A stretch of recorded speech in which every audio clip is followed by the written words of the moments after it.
नमस्कार साथियों, आज एक महत्वपूर्ण मुद्दे पर मैं आप लोगों के बीच आया हूं। साथियों, इस देश की में सबसे बड़ी पंचायत संसद, जिसमें हमारे 543 सांसद लोकसभा के और लगभग 250 सांसद राज्यसभा के, एक बड़े महत्वपूर्ण मुद्दों के लिए इस बार लोकसभा की और राज्यसभा की कार्रवाई शुरू हुई है और जो 3-4 दिन से चल रही है। आज इसमें एक बहुत महत्वपूर्ण मुद्दा आया, बच्चों की परीक्षा का, पेपर लीक का, जिसे नीट कहते हैं। जब उस मुद्दे पर बात उठाने की कोशिश नेता प्रतिपक्ष ने की तो उसको रोक दिया गया और उनका माइक बंद कर दिया गया। माइक मैं बंद नहीं करता हूं, पूर्व में भी आपको व्यवस्था दी थी, यहाँ कोई बटन नहीं होता कि आज स्टूडेंट्स की रिस्पेक्ट करने के लिए हम नीट पर डिस्कशन करें। ठीक है, आप डेडिकेटेड डिस्कशन। अब बात यह है कि दो फोर्सेस हैं, एक तरफ नहीं माने, ओके। ये लोकसभा और लोकसभा हो या विधानसभा हो या राज्यसभा हो या विधान परिषद हो, ये किस कार्य के लिए बनी है? तो सबसे पहले तो हमें यही देखना है कि जब हमारा जनप्रतिनिधि वहाँ पर हमारे मुद्दों पर बात नहीं कर सकता तो फिर इन्हें लोकसभा और राज्यसभा को बंद कर देना चाहिए, क्योंकि यहाँ ये बैठने के लिए नहीं है।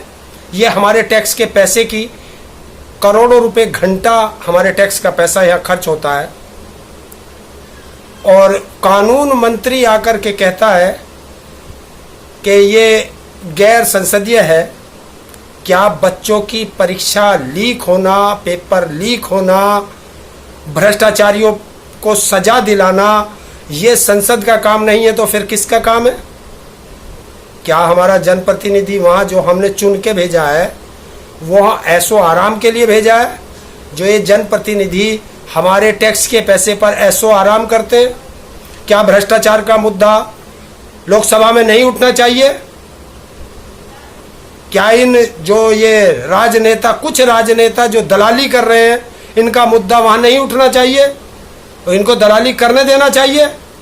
तो फिर अगर हमारा देखिए, मैं आज बहुत सेंसिटिव बात कर रहा हूँ, हो सकता है वो असंसदीय भाषा हो जो मुझे नहीं जानकारी, लेकिन आज मैं एक शब्द साफ कहूँगा कि इन जितने भी ये भ्रष्टाचार हो रहे हैं, चाहे वो राम मंदिर का भ्रष्टाचार हो, चाहे वो जबलपुर एयरपोर्ट का भ्रष्टाचार हो, चाहे इंदिरा गांधी एयरपोर्ट का भ्रष्टाचार हो,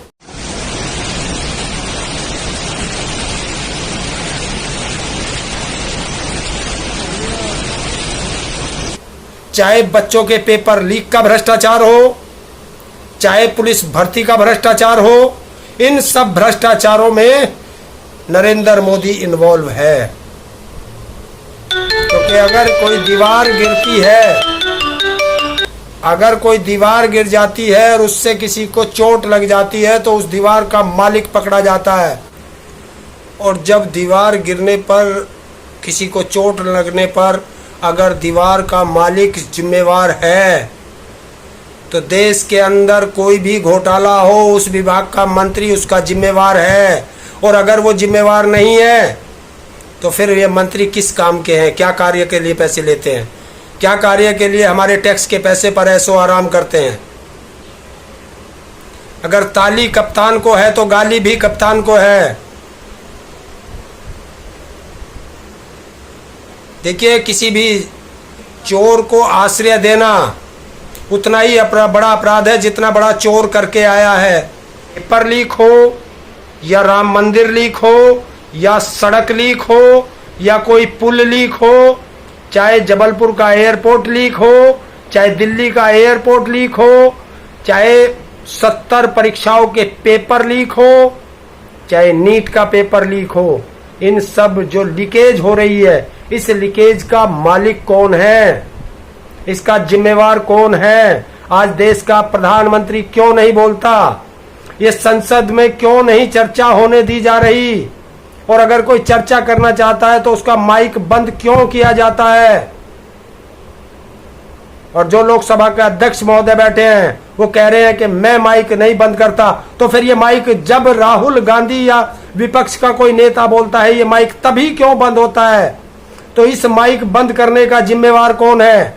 इसकी जांच करी जाए और जो भी माइक बंद करने वाला है उस पर देशद्रोह का मुकदमा लगाया जाए और उससे पूछा जाए कि तुझे किसने आदेश किया था माइक बंद करने का। अगर सख्ती से उससे पूछा जाएगा तो पता चल जाएगा कि इसके पीछे माइक बंद करने वाला कौन है। लेकिन जांच करेगा कौन?